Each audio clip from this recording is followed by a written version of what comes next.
你说你想在暗河里做个好人，这很天真。你不想杀的人我替你杀，你不想承担的罪孽我来替你承担，甚至你想离开暗河，我也可以为你铺路。但唯独你死了，我不能为你送葬。即便他们叫我送葬师。还记得你我二人走出鬼窟院时，我对你说过的话吗？只要足够强，便有资格天真。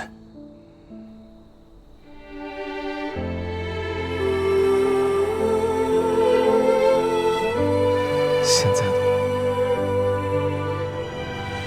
又何尝不是另一种天真呢？雪月剑仙，你觉得如何？李城主，许久未见了，苏沐雨。我师弟说，暗河大家长之位的易主会影响江湖，所以让我来九霄城看看。他说，你当大家长，才是最好的结局。等我杀了穆名策，夺取绵龙剑，一统三家，他不想当也得当。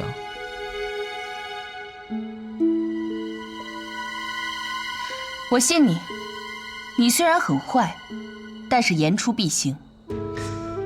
你眼光真不错，你替我拖着他，我去办正事。但我现在看到了更好的结果。什么？苏沐雨说的，解散暗河。这个江湖没有暗河，才是真正的好，大好。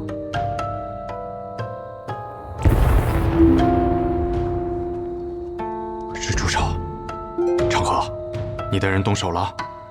我不在，他们怎么敢动？是唐连月，他有属于自己的仇要报。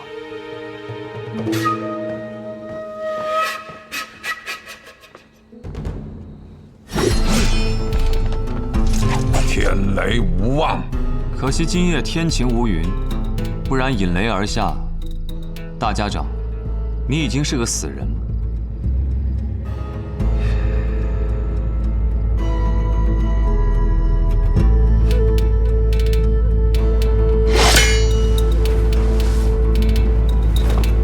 大家长，宝剑锋从磨砺出，梅花香自苦寒来。这雪落一枝梅最独特的性子，便是它如梅花一般的坚韧。即便解了毒，在短时间内动用真气，它便会卷土重来。看来雪落一枝梅已经复发了，不需要我动手，你也马上就要死。才刚解的毒，经此一战，神仙难救了。如此，唐连月便告辞了。黄泉路上，还请大家长好走。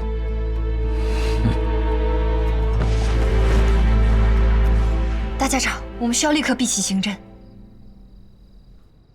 不必了，我已经感觉到我的大限将至，即便是神仙，也不可能逆转生死。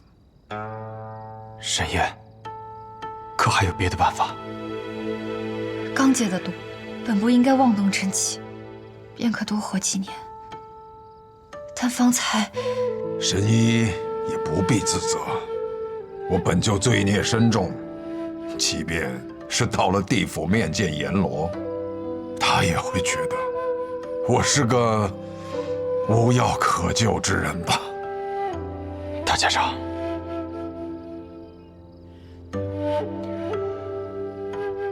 沐雨、长河，你们二人随我来，我有话对你们说。其他人在此等候。是。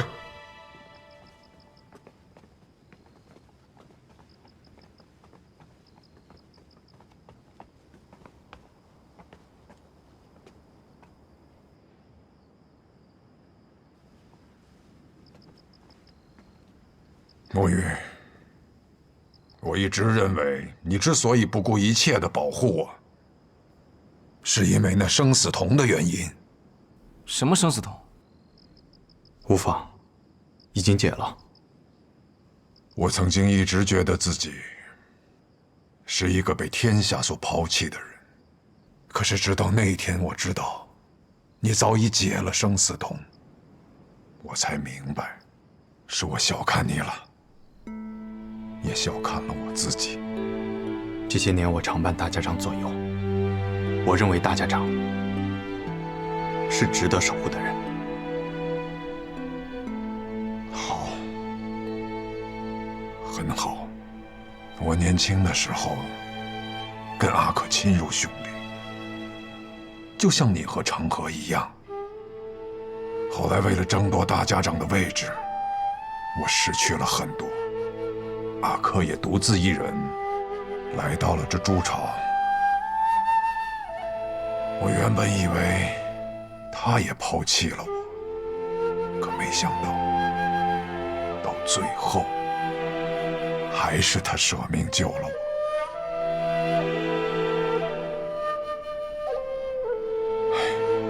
只可惜，有些事情是不会改变的，永远都不会。沐雨，其实你也有你自己的计划吧？你最终的目的是解散暗河，对吗？是，我若独自一人离开，诸影之人也都无法善终。我不希望他们整日活在杀戮之中。只有解散暗河，他们才能获得真正的自由，像常人一样行走在阳光之下。若暗河如雨崩般散去，即便那些人势力再过强大，也都无济于事。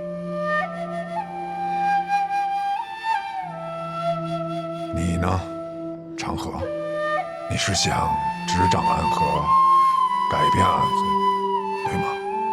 我想改变的东西很多，但这只是一个开始。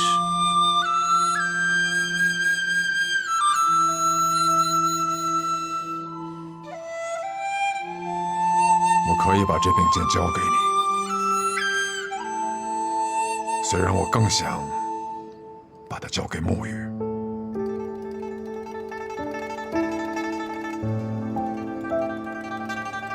我年轻的时候也曾和你有一样的想法，可是你现在还不知道，你要做的事比你想象中的还要难上很多。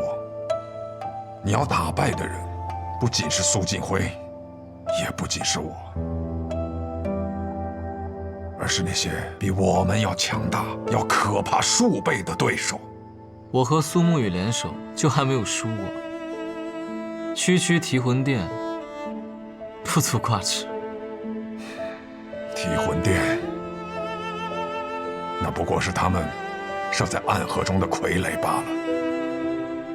几百年了，世人皆知，暗河是全天下最可怕的杀手组织。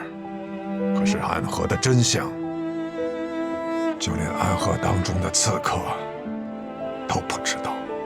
所以暗河的真相究竟是什么？暗河的真相，岂能是这三言两语能讲清楚的？秘密就藏在我房间的密道里，待我死后，你们尽可去看。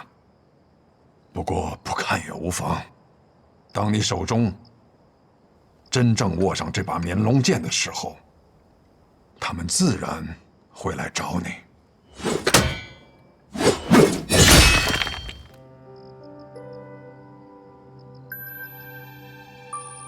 剑便交由你二人了。大家长，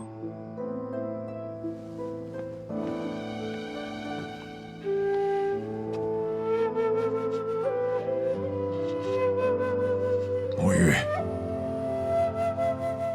我始终觉得，自从我当上大家长之后，虽然我拥有了暗河无上的权力和荣光，但我更像被三家所抛弃的孤魂野鬼。直到前几日，看到阿珂为我去赴死，看到你解除了毒术，却依然护我周全，我才明白，其实我并不孤独。墨鱼，谢谢你这些年伴我左右。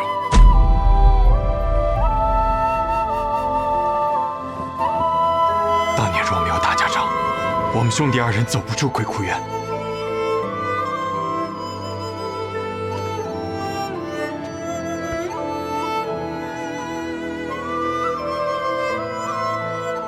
当年我也只是想利用你们二人的力量罢了。大家长的目的和我们的结局，还有最后的选择，这都是不一样的事情。我学艺于暗河，学做人于我父亲。父亲教我的，便是情义第一。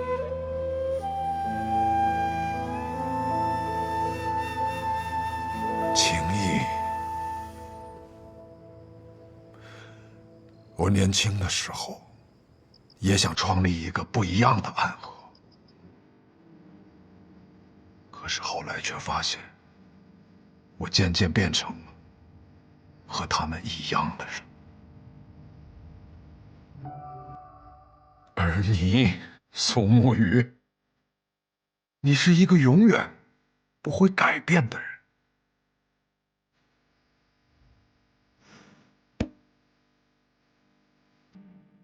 走吧，走吧。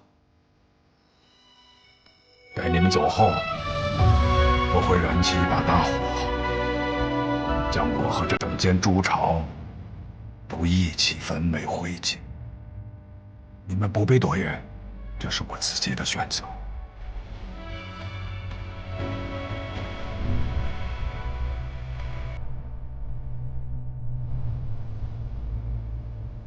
愿大家长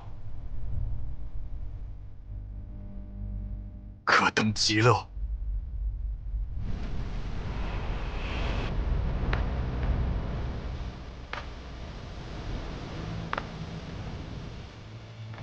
我以为你会劝我再去找神医治一治。每个人都可以有自己的选择，每个选择都有自己的意义。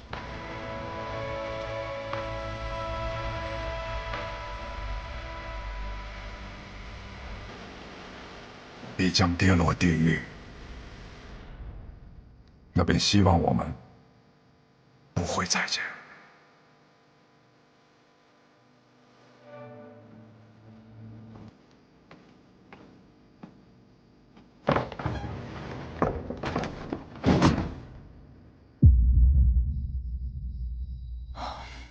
怎么都这么久了还没有动静？老大该不会……有人过去了。大哥说了，等他消息。那么不管发生什么，我们都不可以妄动。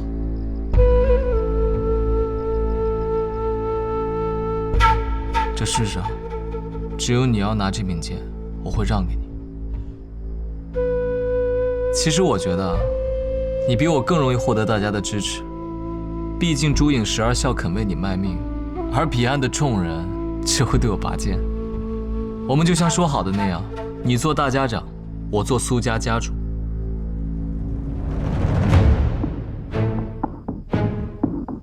果然，就算我让给你，你也不会拿。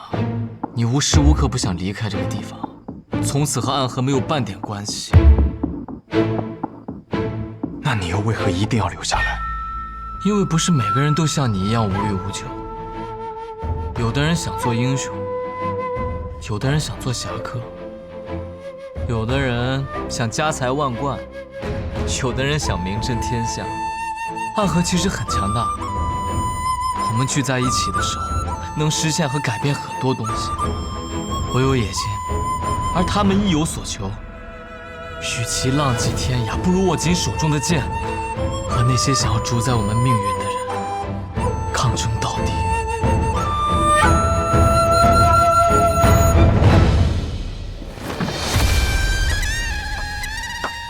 说得好，把这些人都杀了，你就给我解了这奇毒。对，他们便是苏家这一代最强的2个人，苏沐雨以及苏昌河。提魂殿，水关。方才你那段话说得很好，只是很可惜。可惜什么？可惜你并不是我们的选择。你放心，我不会出手。作为三观，我仍然想以旁观者的姿态看这一切。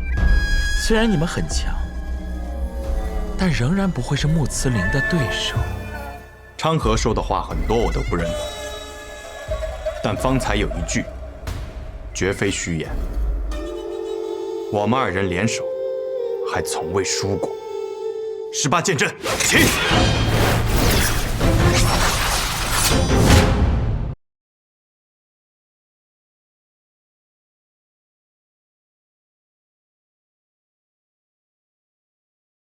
说给员外那位听的话我已经说完了。苏沐雨，我们该执行自己的计划了吧？昌河，我无法背叛大家长。愚蠢！这次3家铁了心要谋你，我会为你铺好路，你只需要做好握住绵龙剑的准备。你怎么这么多年了还没有明白这个道理啊？你永远都是这么天真。大家长与我2人皆有恩情。恩情？他们培养我们是为了替他们去杀人，我们之间并不存在这可笑的东西。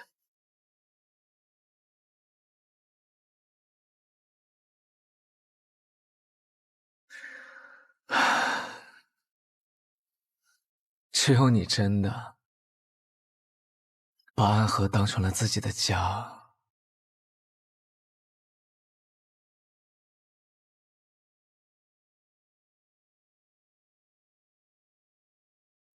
而我却始终做不到这一点。对于我而言，这里只是一个交换利益的地方罢了。他给我们庇护，我们为他杀人。所谓的家人，不过是虚伪的说辞。苏沐雨，哲叔就在外面，若我们一起动手，你还能活下去吗？若哲叔与你联手，我自然不是对手。但凡事总要一试。你要是说得通，你就不是苏沐雨。我真傻，和你白费这么多口舌。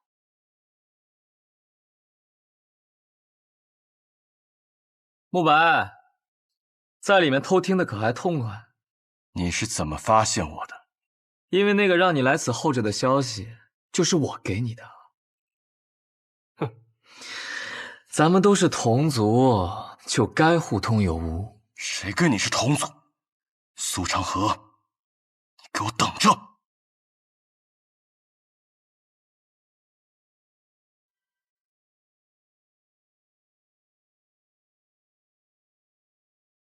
昌河，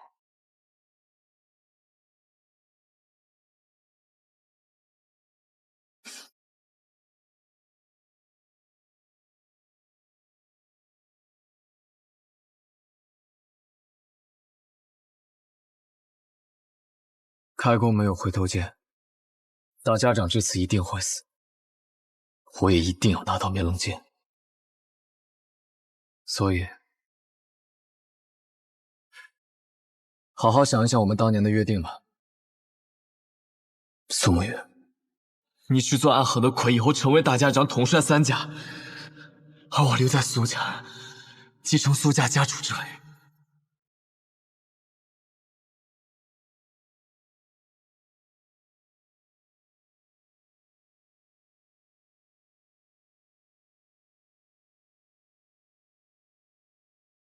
这马车真有意思啊！如此之大，却能行驶平稳；如此之重，却能日行百里。这是搬家搬三爷捣鼓出来的玩意儿，能不有意思吗？走好这架马车10日以后，他便死了，生病死的。那我若是治好了大家长，我不会得病死了吧？神医多虑了，你可是神医呀！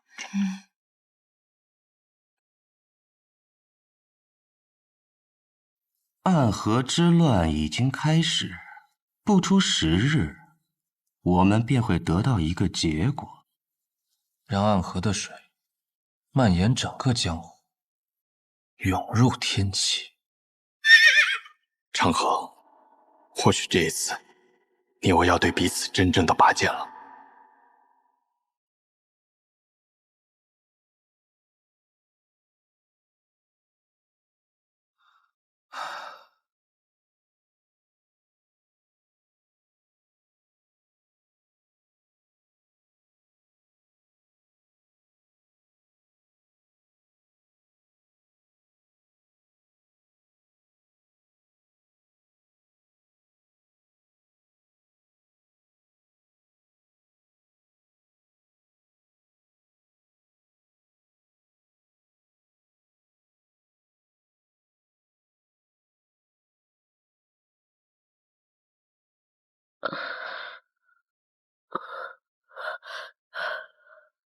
这么多年为我点灯的童子，他是唯一一个任务结束还能够活着的。要带他回去吗？不必了。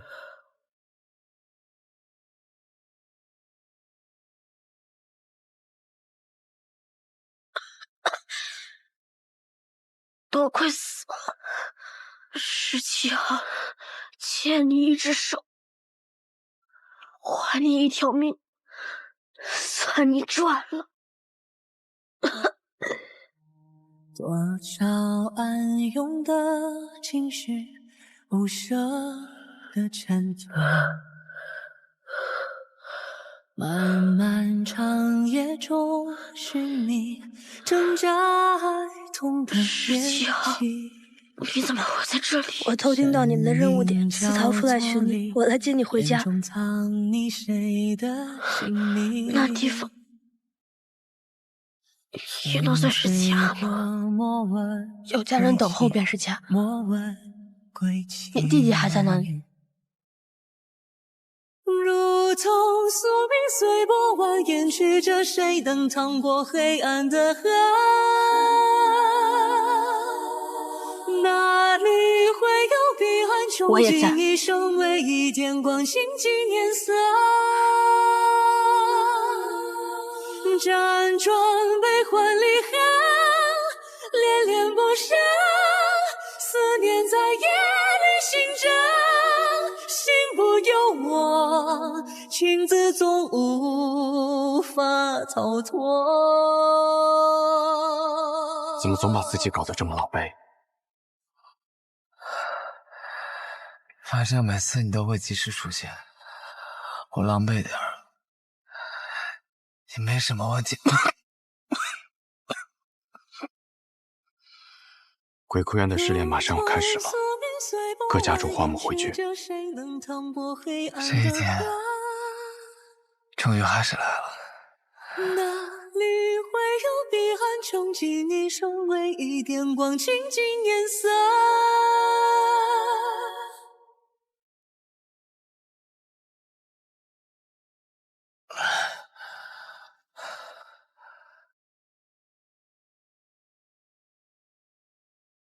想必你们已经有所了解，待会儿时辰一到，你们就会前往鬼窟渊。每组10个人，只允许留下1个。第一组86号、18号、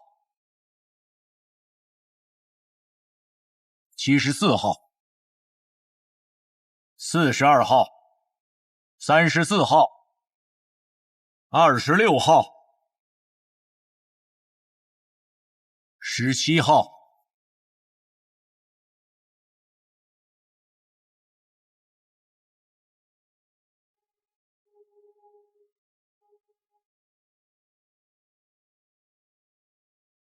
第一组的最后一位，63号。63号。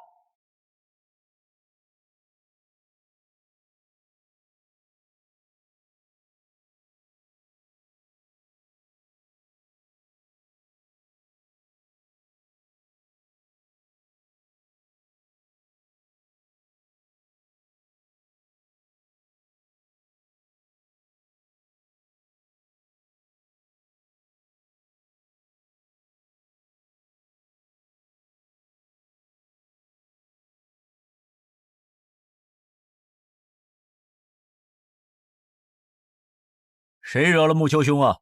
生这么大的气！穆子哲，你明知这二人是我苏家属意的，你这般行事，是要与我苏家为敌吗？别给我扣这么大的罪名，我可不敢。我只是在尽我总教习的职责罢了。职责？不把过强的2个人放在同一组，这是3家都默认的。你就不怕我上报提魂殿吗？等他们情深意重，把彼此看成兄弟的时候，再让他们自相残杀。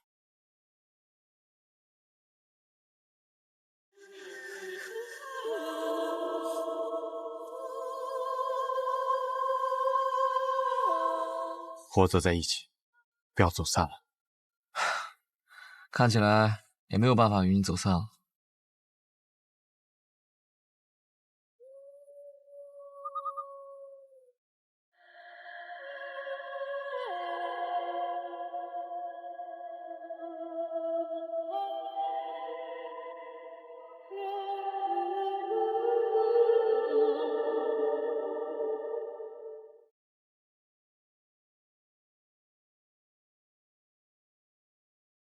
全都来了。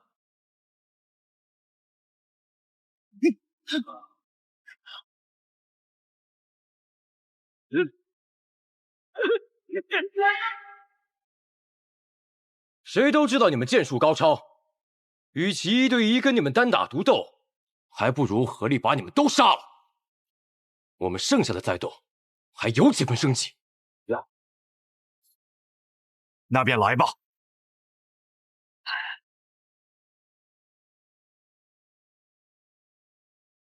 八节制，刀剑合十，攻守戒备，决一切生机。要胜此战，唯有一途，一二入局。我为尔。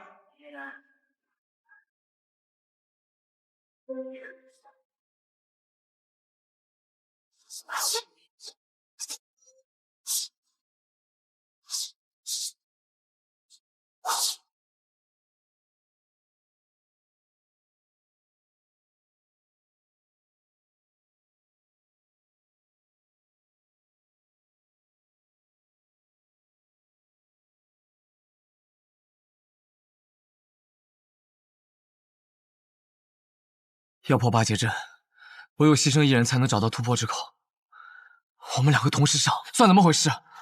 我知道，我来。有生于世下三方，冥冥中相那我走了。回头望云都乱岗，闭上眼月暗之上，破阵之口。给你枪口，任空出世扭转乾坤，风风雨笑自力更生，走在我脚下无不寻根，借一生不爱也不恨，经历穿越大河，终身一夜的人们的泪痕，逆流了珊瑚中身份，请忘记我是谁，因我也是我们。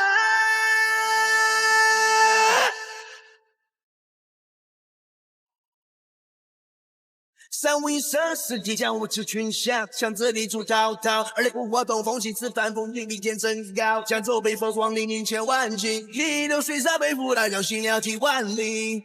刀光剑影出鞘，一破好人仰天长啸。手如履薄冰，谁弹起恨灵？传至光明，无悔脚下不胜履。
只剩我们2个人了，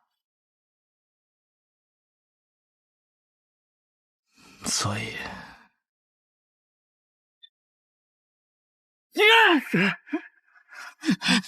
你疯了吗？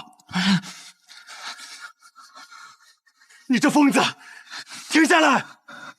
我跟你说过，你的恩情，我迟早会还的。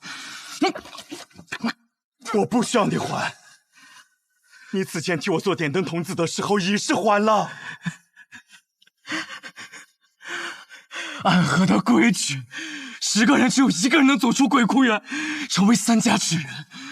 你若不成我的情，我们2个人都得死。一定会有办法的。我去和他们说，他们享有最顶尖的资格，而我们俩是他们这些年里遇到最好的种子。他们不会愿意就这么失去我们的。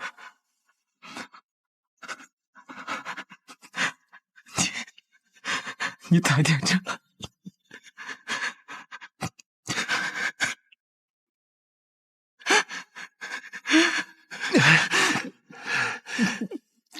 你把手放开！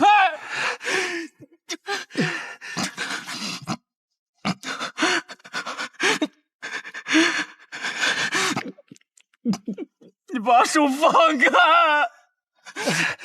只要足够强，便有资格天真。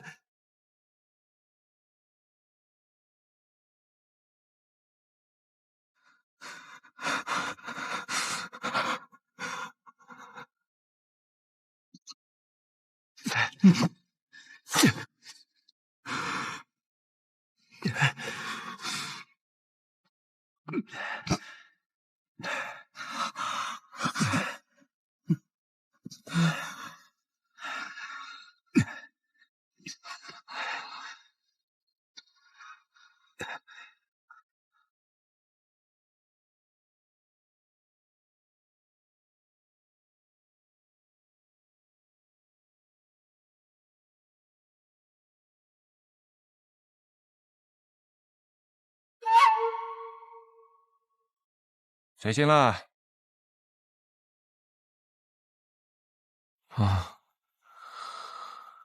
做了一个很长很长的梦，梦到一些很久以前的事儿。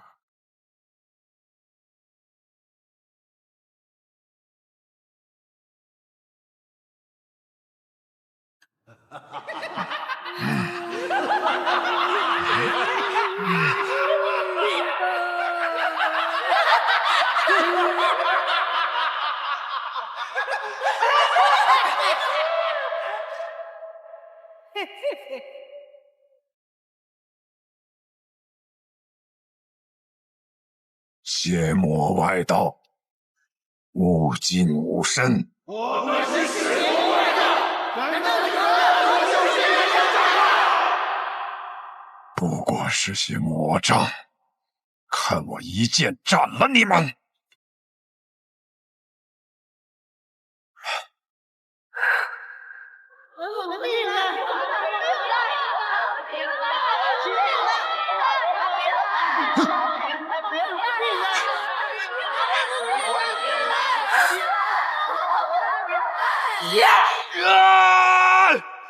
不好！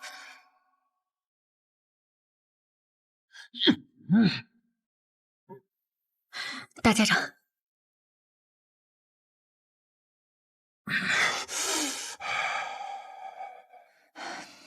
人在虚弱时，邪气便会找机会侵染人的身子，做噩梦是正常的事。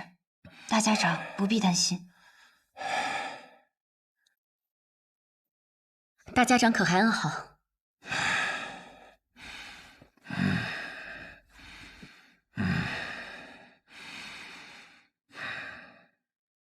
毛头，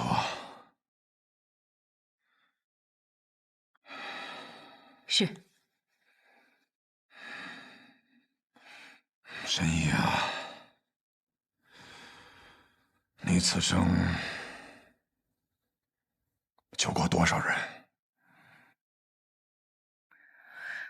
这我哪里记得得？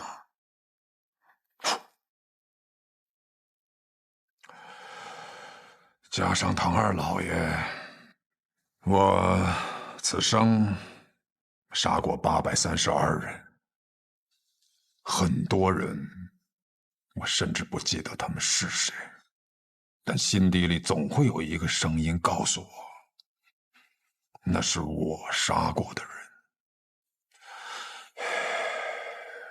其实我不怕这样的梦。当他们出现的时候，我会拿起手边的剑，将他们斩杀得一干二净。我既然杀得了他们一次，那么自然我能杀得了他们第二次、第三次。无论是梦境还是现实，都不会有任何区别。但这一次，当我拔剑的时候，发现手里的剑已经断了，需要让沐雨快些回来。难道大家长就不害怕他在这个时候背叛你吗？不会的。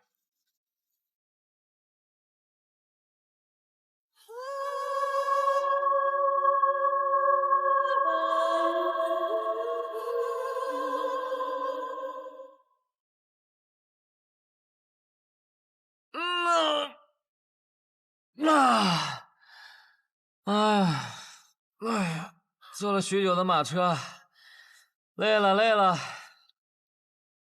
小长河，你这个样子能追到鹰，你到底是什么安排啊？追得上。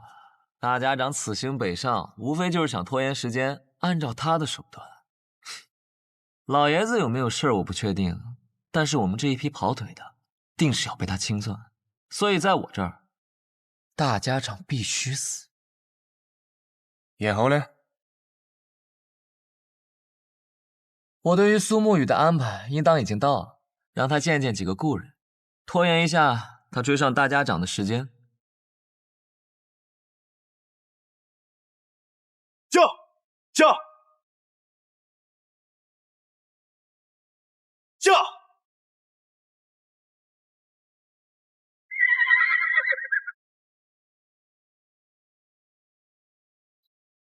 昌黎，宇哥，好久不见了。昌河派你来的？啊，是大哥让我来的。他说让我拦住你，实在不行就哭到你心软。他是不是觉得我不会杀你？他自以为能猜透我的心，可我杀过这么多人，我也有无法控制住自己杀心的时候。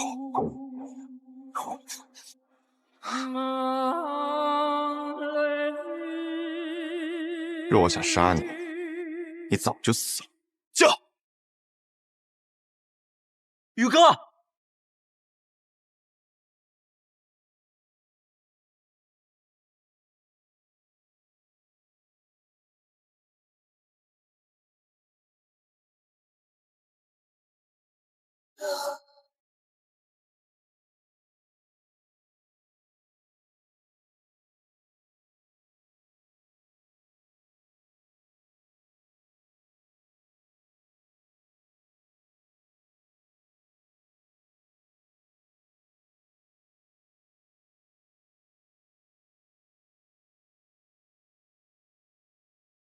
老师，你口中的老师这2个字，放在我的身上，我可不敢当。苏轼先生，许久不见了，苏沐雨。昌河为了拦住我，居然把你也请来了。不必怪昌河，是我自己想来的。我想此事之后，或许我们便没有相见的机会了，就自请来此见你一下。顺道下一局棋。我在赶路，没有时间。若有机会再见先生。回到暗河，我定去藏书阁拜会。若我没有做到让你下完这局棋，昌河或许会杀了我。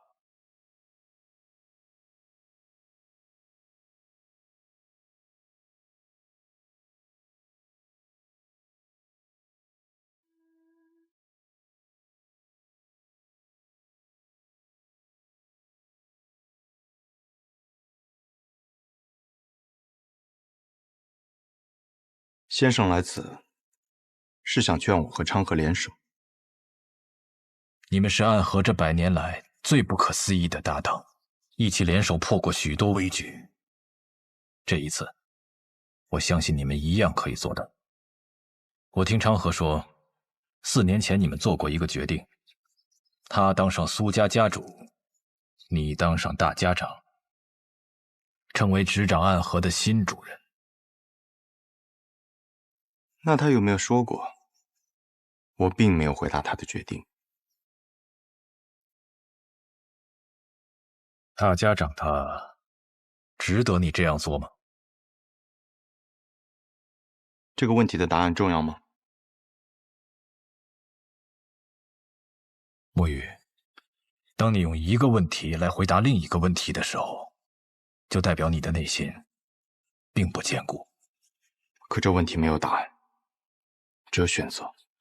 我在苏家待了将近10年，昌河与我更是从同一座炼炉当中走出来的师兄弟。准确的说，我们都是家人。昌河那样的人，可不会把老爷子他们当作家人，他只是把你当作家人。可如今我是魁，我的父亲曾教过我，承诺是比生命更重要的东西。先生您也说过，没了承诺，收了钱的刺客便会因为更多的钱而转头去杀自己的主顾，那么到最后秩序变乱了，刺客便没有存在的理由，暗河也没有存在的必要。你很聪明，但有时候太过于执拗了。已经沦为杀人的棋子，若心中还不存在点执拗，那么活着也像是死了。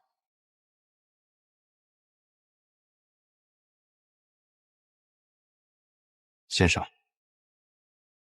你败了，告辞。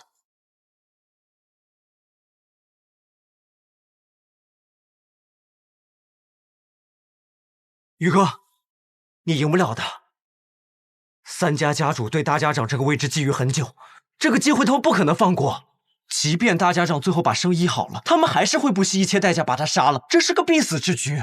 即使死局，那么昌河他到底想做什么？他想改变暗河，跨过暗河，便能到达彼岸。彼岸之处不再是长夜，而应有光明。和我们联手吧。大哥的意思是让大家长在一个合适的时机死掉，死之前他把绵龙剑传给你，你执掌暗河，而他则去扫清苏家的障碍，成为苏家家主。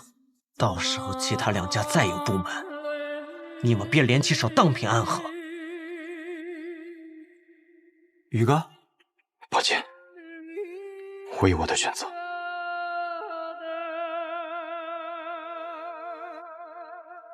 大哥说了，若你拒绝，那他就自己当这个3家之主，到时候不管谁挡在他面前，他都会杀死，包括你，他这一生最好的朋友。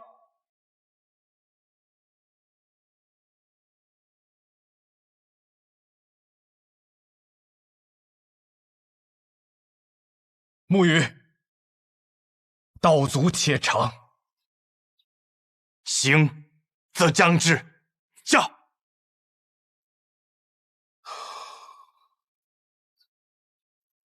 先中毒，再解毒，以身试毒。倒是有种不疯魔不成活的意思。只是我不太明白，为了几张银票，神医愿意为我以身试毒？自然是不愿意啊，我又不傻。不过我有一个办法，既能感同身受的了解大家长体内的毒，但同时又不会死。什么办法？移魂大法。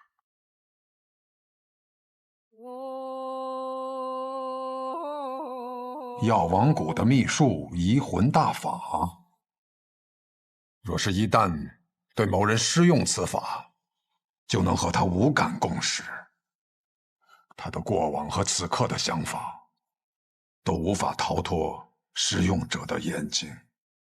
若是遇到意志薄弱者，甚至能彻底占据他的意识。我初听到此门功法，还曾感慨，这哪里是医术，分明是邪术。确实，医者行医，治的是人身体里的毛病，而移魂大法却能治人心病。不过我这次对大家长施用移魂大法，为的是彻底去除你体内的毒。至于大家长你心里想的那些嘛，我可以试着不去看。若是一旦施用移魂大法，那我的性命自然是全在我白鹤怀的掌控之中了。届时只要我想，可以随时杀死大家长。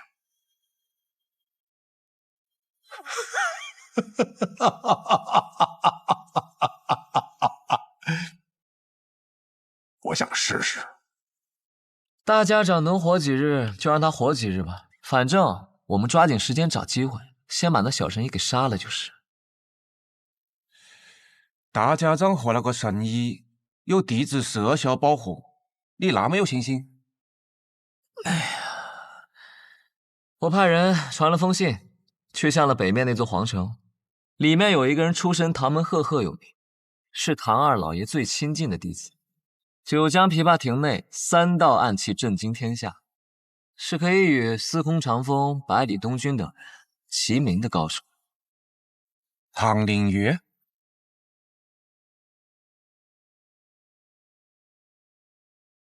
我不知道大家长为什么要杀唐二老爷，但我知道唐二老爷死了，最想报仇的人一定是唐灵月。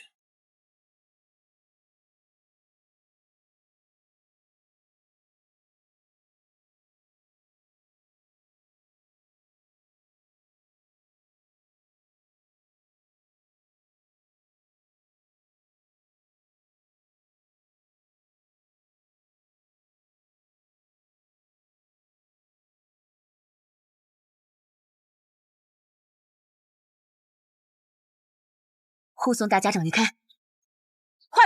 是。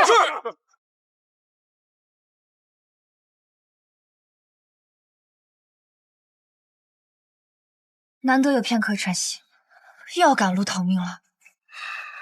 等你治好我，便无人敢来了。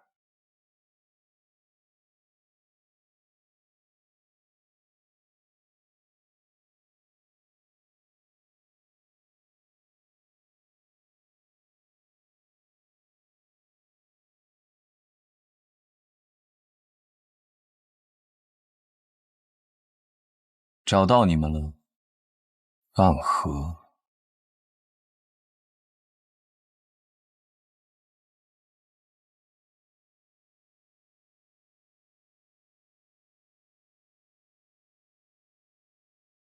龙须珍，你是唐门的人？唐门，唐连月。唐连月，原来是天启城4守护之一的玄武使啊！我要找的人不是你，你们大家长在哪？我要见的。纵然你是玄武使，但这里一不是天启城，二我们暗河也不听朝廷的指令，大家长岂是你说见就能见的？我并不是以天启城玄武使的身份来的，是以唐门弟子的身份而来。你们暗河的大家长杀了我们唐门的二老爷，这笔账我来负责清算。这个消息玄武使是怎么知道的？如果是子虚乌有的事儿，那该如何呢？想必你们大家长早就走了，留你在此处断后，与我说这么多，不过是想拖延时间罢了。想走？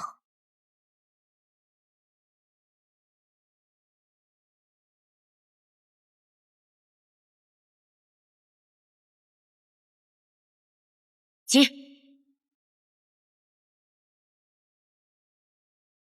这样精妙的暗器手法，这就是白小堂冠绝榜上数1数2的高手吗？荧惑纸蝶和幽冥珠，你是暗河木家蜘蛛女。我不喜欢这个代号。小伎俩，你以为以荧惑纸蝶为掩盖，让这幽冥珠悄悄接近我，你毒丝偷袭，我就不会发现吗？真是自以为聪明的傻子。你在幽冥珠里放了什么？自然是霹雳堂雷家的霹雳子了。你怎么会有雷家的霹雳子？早年执行任务路过霹雳堂，很多雷家的少年郎都曾拜倒在我的石榴裙下，当然是他们双手奉上来讨我欢心的。不过我跟你说这些做什么？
童子点灯，阴魂索命。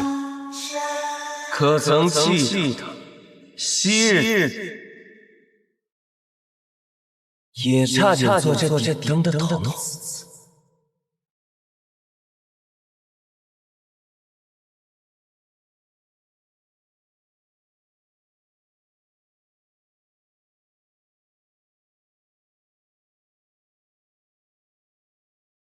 穆家穆英真，你敢与我动手，是想叛离暗河吗？是吗？可我得到的消息是你暗算大家长，意图谋反。我来此杀你，是奉家族之命，救出大家长。看来穆家还真是一片忠心啊。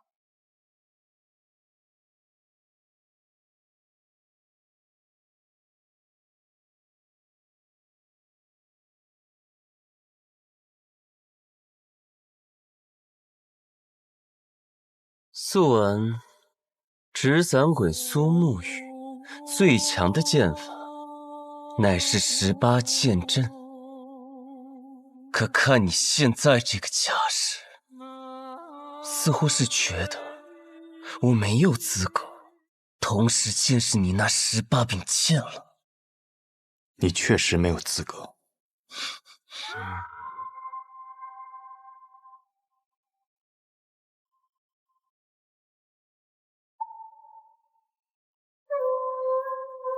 当年本该是你去的，可苏昌河代替你做了这点灯的少爷。按照我的计划，他们应当都要死掉，可他却被你救。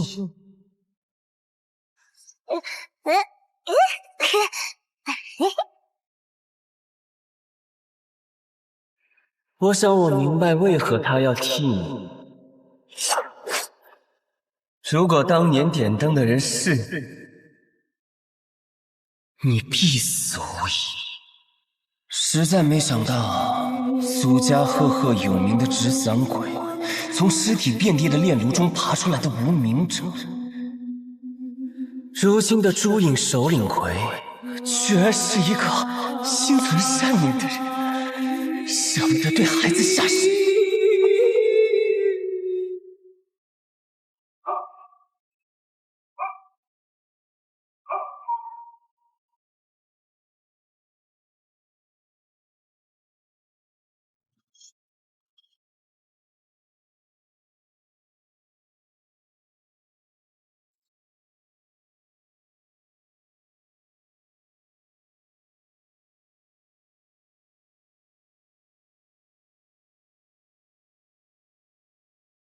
你的剑并没有想象中的快，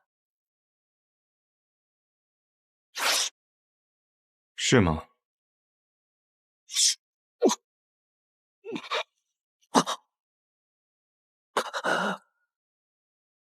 不可能！我明明挡下了那一剑。这世间我想杀死的人不多，但可惜，你便是其中之一。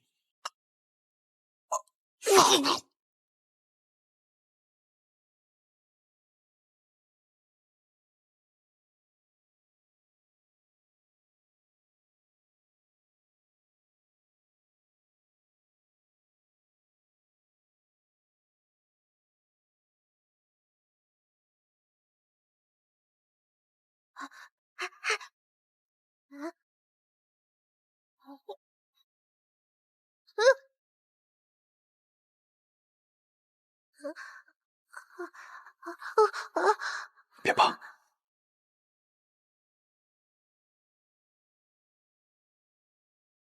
先找个地方和你的同伴们躲起来。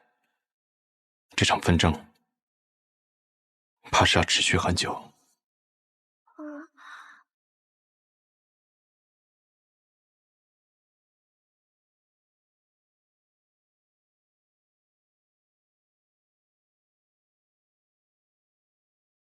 看来天启城的守护使也不是那么难对付。我们唐门并不怕雷家堡，所以我也不怕你的霹雳子。你再动，我便只能杀了你。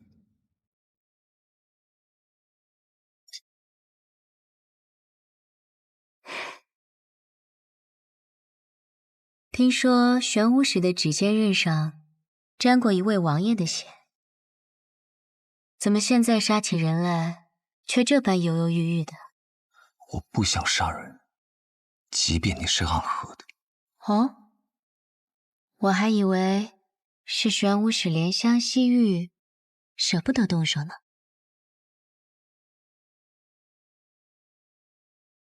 傻瓜。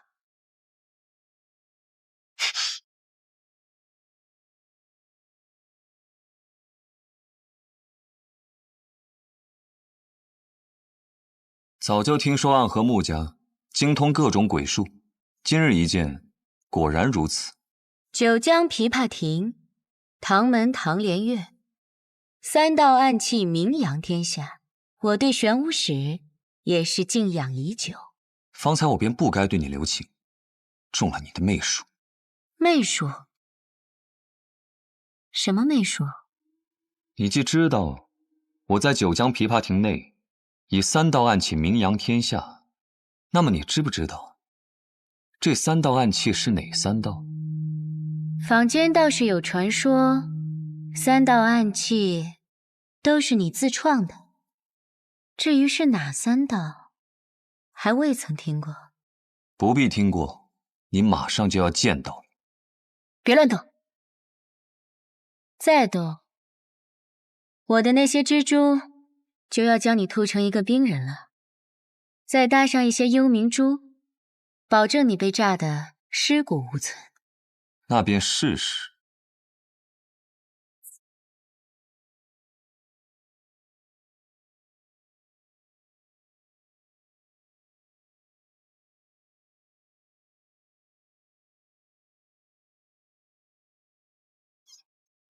这便是当年那3道暗器中的第1道——天狼精明。